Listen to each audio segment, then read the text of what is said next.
Hello, football fans. Welcome back to Goalside. Let's face it, in football, managers are most likely the most undervalued member of a squad. When looking at a team's success in terms of silverware or when studying a player's overall improvement, rarely do we give enough credit to the manager in charge of the team. Yet, we're often quick to blame them when results don't go our way. A club needs a manager like a body needs a brain. Coaches and managers are the driving force behind the motivation, the tactics, the organization of a team, and the influence which takes place during a match when a result needs to be reverted. Simply put, a manager can either make or break a side, either bring in glory or complete disgrace in their time at the club. But specifically, it's one manager we want to talk about today, a coach who, despite being unimpressive in his first couple of seasons at the club he's managing, has turned everything around and is starting to look like the best manager in the world right now. In fact, his incredible current form led him to earn enough recognition to win a very important FIFA award for managers. We're talking, of course, of Jürgen Norbert Klopp, the manager of the English giant of Merseyside Liverpool FC. Klopp's career has been an interesting one. He never had the brilliance of Sir Alex Ferguson or Pep Guardiola, who seemed to have a Midas touch wherever they went. His early style wasn't even a type that could be named revolutionary, like Pep's tiki-taka, Mourinho's counter-attacking, or Ferguson's Fergie-time goal-scoring. And unlike many other top managers, he wasn't privileged to start coaching a big club in his first years of management. If there's one thing you must give Klopp credit for, it's for becoming successful under the greatest pressure, for learning from his own failures, and for constantly rising in level, never giving up, and always seeking to find a way to turn his side's luck around when his team isn't doing well. However, every good story starts from the beginning, so it's all about returning to Klopp's origins in football. After all, Klopp has had a career full of mixed success with ups and downs, like many other managers. A man born in Stuttgart, West Germany, Jürgen's parents were Elizabeth and Norbert Klopp, an ex-goalkeeper who worked as a dedicated traveling salesman, selling wall fixtures for a family-owned company. Jürgen himself lived with his two sisters in a countryside village, already dreaming at a young age of becoming a star football player. He had no idea at this point that his career's peak would actually be in management. Jürgen's father always made sure his son participated in sports, since he himself had been an avid sportsman in his youth. For this reason, Jürgen practiced skiing in the cold winters and found a new passion in both tennis and football. His first club as a player was SV Glatten, a side where he began to play as a young boy. Not much is recorded of his time there, but it wouldn't take long before he outgrew this club and moved to TuS Ergensingen, the best club in the area. A famous story from his ex-manager at Glatten, however, remembers how an 8-year-old Klopp was always willing to play no matter what. So desperate, in fact, that in his first match he broke his collarbone and dislocated his shoulder in a horrific crash with the opposing goalkeeper, but still came back in time to attempt to play the next match with his club. There was a fight in Jürgen that very few other players had. His parents would drive him 20 miles to the club every day, hoping to see progress in the young boy's skills and experience in the beautiful game. In fact, one of Jürgen's sisters, Isolde, remembers Norbert being Jürgen's biggest critic. He was never one to rain praise on his son or daughters just because they were his offspring. Instead, he would make sure the boy had everything nailed down to the last detail, so that he would improve in all the aspects a footballer needed to master. Sadly, Norbert died before seeing Jürgen reach the glory he had prepared him for. It was around this point, as Jürgen debated internally, if football was his future or becoming a doctor, that his school's headmaster told him everything he needed to know. I hope it works out for you in football, because otherwise it's not looking good for you as a doctor.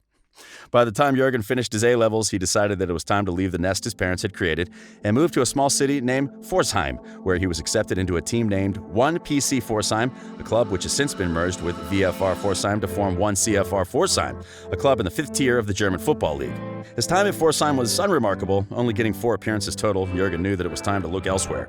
One of the things that he remembers as a young player was when he had a trial with Eintracht Frankfurt shortly after his time at Pforzheim, and played alongside future stars such as Andreas Möller, was how he felt he wasn't good enough for the game. It was as if certain other youngsters were playing an entire level above him.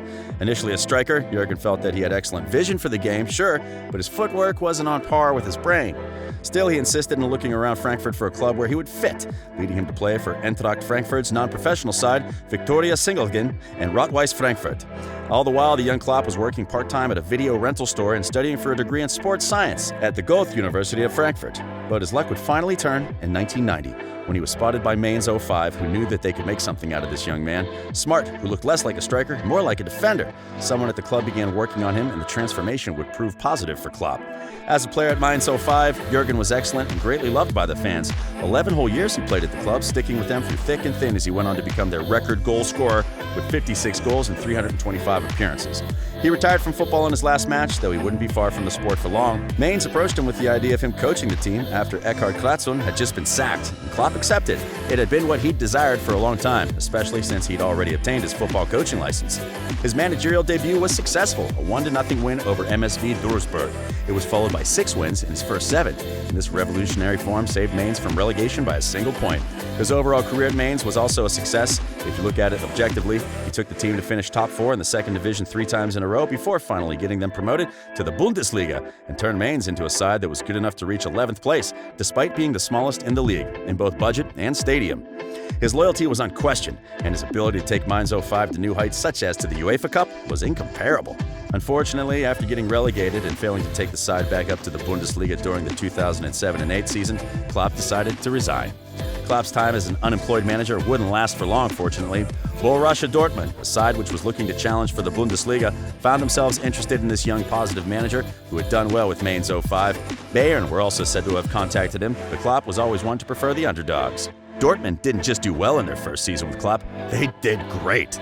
Their opening match with Klopp at the helm was an important 3-1 win over Rot-Weiss Essen, and they went on to spend the whole season unbeaten at home, even beating Bayern Munich to win the 2008 German Super Cup.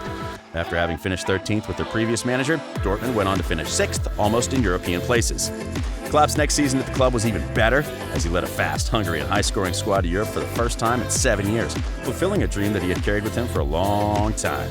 In the 2010-11 season, however, he proved how amazing he was as a manager, leading Dortmund to win their first Bundesliga title since 2002, becoming the youngest squad ever to win the league trophy, doing so with 2 matches to spare.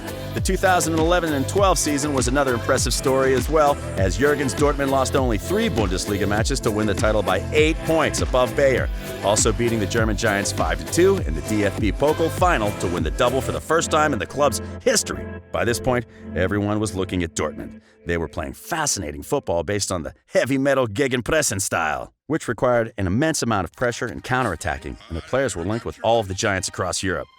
A very good 2012-13 season ended tragically as Dortmund lost the UEFA Champions League final against their rivals Bayern, and they finished second in the Bundesliga as well. 2 more German Super Cups, which came in the 2013-14 and 2014-15 seasons, were no longer as impressive, and the latter season ended in disgrace as Jürgen took Dortmund down to 7th and got beaten by Wolfsburg in the DFB Pokal final. Jürgen decided to resign from the club, despite the fans still supporting him, as he considered that someone else could do a better job. Despite considering taking a break, his next club would soon make contact with him. Liverpool FC, looking to return to the giants they had once been in the English First Division, signed the German to take over after Brendan Rodgers had tried and failed to win them silverware. The rest, as you probably know by now, is history.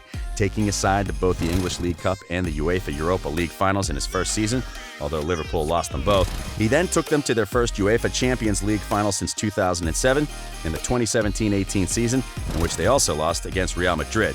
But it was in the 2018-19 season when Jürgen showed the world what he and Liverpool are made of.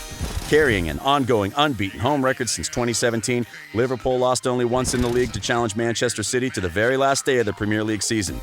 It didn't really matter in the end. Jürgen's objective was actually the Champions League, in which he went against the odds and qualified his side from the group stages despite 3 away defeats, beat Bayern 3-1 at their stadium, and made the magnificent 4-0 comeback against FC Barcelona at Anfield after losing 3-0 at the Nou Camp.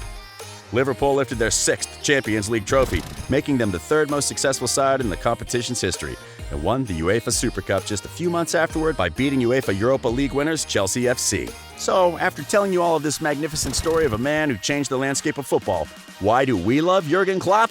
Simple. He's a fighter, a man who makes his players feel loved. He's a champion who never gives up, despite countless obstacles putting themselves in his way. He's loyal, ready to walk away if he's not doing well at a club and they need someone new. He's inspirational and can get the most out of his players. But most importantly of all, we love him because he entertains us. No matter what team you support, even Liverpool's rivals accept they play incredible fun football. Nothing like boring park the bus or tiki-taka football. It's something that will be studied for many years. Ladies and gentlemen, FIFA's 2019 Men's Coach of the Year, Jürgen Klopp. Long may he live. This has been all of our analysis on Jürgen Klopp today and why we love this man. We hope you've liked it too. Don't forget to subscribe to Goalside, and we'll see you right back here in the next video.